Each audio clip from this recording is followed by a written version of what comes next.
I've read all your books, and I even read some of your peer-reviewed work, because when I was going to speak to you, then I said, you know what, I'm going to do my homework. Yeah. So I read everything. One of the things that you said one time in The Maps of Meaning, you started off the book by saying, when you were a young lad, I don't know how young you were, you said that you found the doctrines of Christianity incomprehensible and absurd, yeah? And you also said that you found you had some kind of issue with Christianity because of the Genesis narrative and how incongruent it was with scientific narratives. You went to a pastor, you said, or a church cleric or something, and then you left the church. Now, I've got a question. Do you still have the same position, or have you changed your position?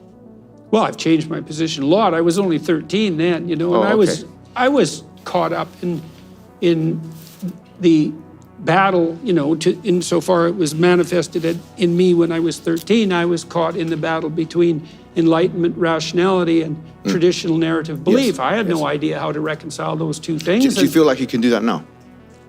I'm doing my best to reconcile. So let me be yes, and I think, well, I certainly can do it a lot more than I did when I was 13. Let me give you an example, right?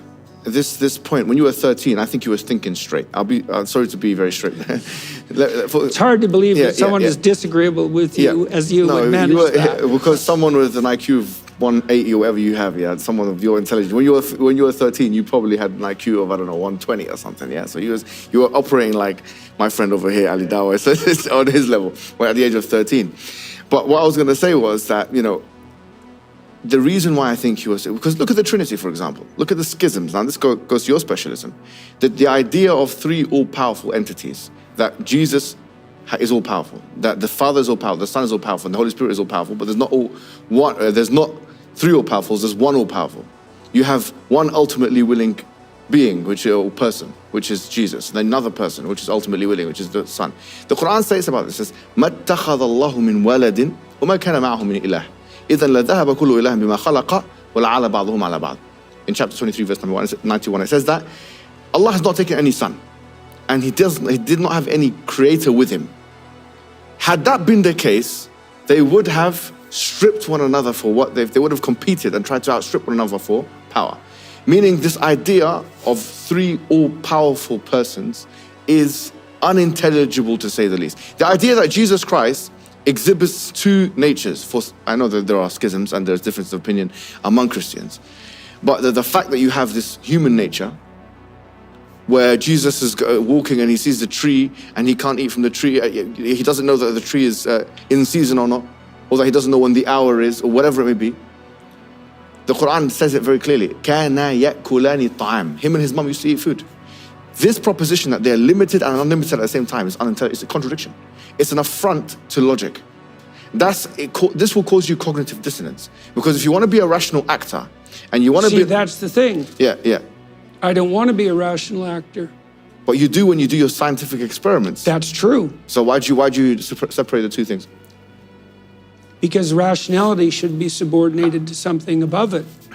And I'm trying to subordinate myself to that. And so my reaction to what you're saying is that this isn't an insult. I'm telling you what my reaction is. Please say it's not even a criticism. Of course. I find that discussion, as soon as it started, I found that less interesting than what we were doing before. It was harder for me to focus on. And I think the reason for that is that it transforms to some, and I'm not saying this isn't necessary at sometimes, but it transforms the transcendent into something like an intellectual and propositional discussion. And so in some sense, we're debating perhaps not the fine points of theology, because they're more like the blunt points of theology. I understand. But there's something about that isn't what I want to do with you. Yes. You know, and it isn't that it's not necessary. So let me flip it around to some degree. So one of the things I'm very curious about is, obviously, the figure of Christ is contentious. Yes. And so the Jews don't know what to make of Christ in some fundamental sense, because he seems like a continuation of the prophetic tradition in some real sense, plus he was Jewish, so that makes things complicated. And then, of course, the Christians put the figure of Christ as central in some real sense, but that begs the question of the relationship between Christ and God. And then in the Muslim community, Christ is also a central figure.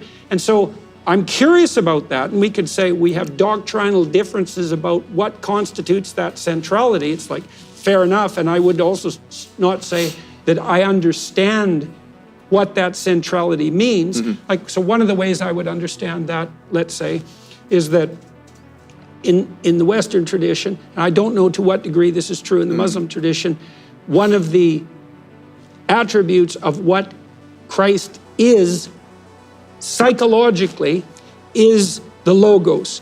And so if we're engaged in dialogue, which is dual logos, then we're embodying the spirit of something like mutual enlightenment.